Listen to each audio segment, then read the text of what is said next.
চিকিৎসায় গাফিলতি, প্রসূতি মৃত্যুতে উত্তাল সাগর ব্লক হাসপাতাল। বলছে ওনার হার্টের প্রবলেম ছিল। যদি হার্টের প্রবলেম ছিল, ডাক্তারবাবু আগে কেন আমার সাঁতরাবুর কাছে মাস চিকিৎসা করানো হতো? ওখানে এক বছর যাবত উনি দেখেছেন, একবারে বলেনি যে হার্টের প্রবলেম আছে বা কোনো কিছু।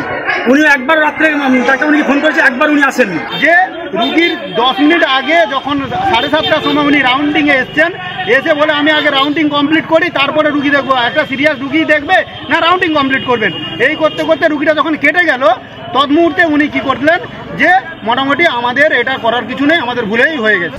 জানা যায়, গত মঙ্গলবার প্রসব যন্ত্রণা নিয়ে সাগর ব্লক হাসপাতালে ভর্তি হন চকফুলডুবি এলাকার বাসিন্দা রাজশ্রী প্রামাণিক দাস। বুধবার কন্যা সন্তান প্রসব করেন তিনি। সন্তান প্রসবের পর সুস্থ থাকলেও বৃহস্পতিবার সকালে হঠাৎই হাসপাতালের তরফে জানানো হয় মৃত্যু হয়েছে রাজশ্রীর।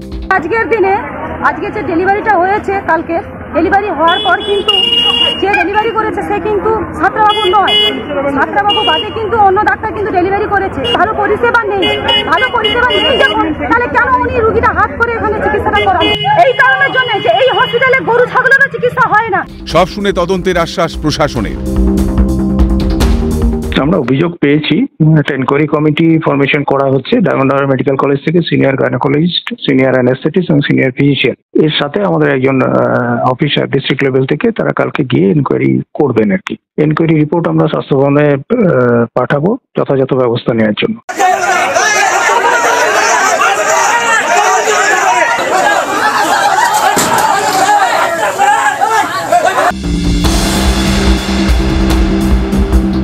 সরকারি হাসপাতালে পরিষেবার কথা না হয় রাখাই থাকলো। ঠিক কেমন অবস্থায় রয়েছে রাজ্যের বেসরকারি হাসপাতালগুলি? একই দিনে চিকিৎসার গাফিলতির অভিযোগ উঠে এলো আসানসোলের বেসরকারি এক হাসপাতাল থেকেও।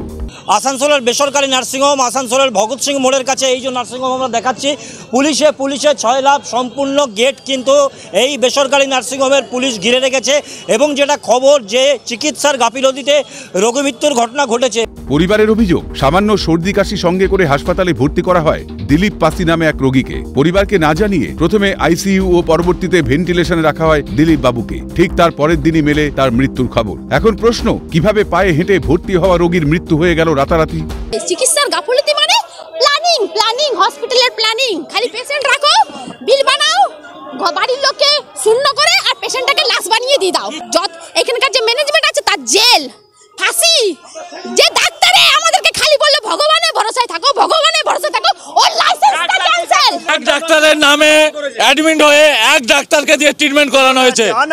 সেদিন আমরা ঝামেলা করার পর সেই ডাক্তার এসে আবার ট্রিটমেন্ট করছে। মানুষ নিজে চলে ঢুকেছে, নিজে চলে পায়ে হেঁটে চলেছে, কিন্তু এখানে এলাজ করে নাই, মারা হয়েছে। পরিস্থিতি সামাল দিতে ঘটনাস্থলে হাজির হন এলাকার তৃণমূল কাউন্সিলরও। খবর পেয়ে আমি এলাম হসপিটালে, দেখছি ব্যাপারটা কি হয়েছে না হয়েছে আমরা দেখছি। পুলিশ আসেন এবং সাথে আমাদের গ্রামের মানুষও আছেন। একদিকে ডাক্তারি প্রবেশিকা নিয়ে উত্তাল গোটা দেশ, তারই মধ্যে রাজ্যের কোনা কোনা থেকে চরম দুর্নীতির ছবি। কারি টাকা খরচ করেও নিম্নমানের পরিষেবা। তবে নিম্নবিত্ত মানুষের কি হাল? চিকিৎসা পরিষেবা পাওয়া তো মানুষের গণতান্ত্রিক অধিকার। এর দায় কার? সৈকত ঘোষ ও তৃণাঞ্জন চট্টোপাধ্যায়ের রিপোর্ট, ক্যালকাটা নিউজ।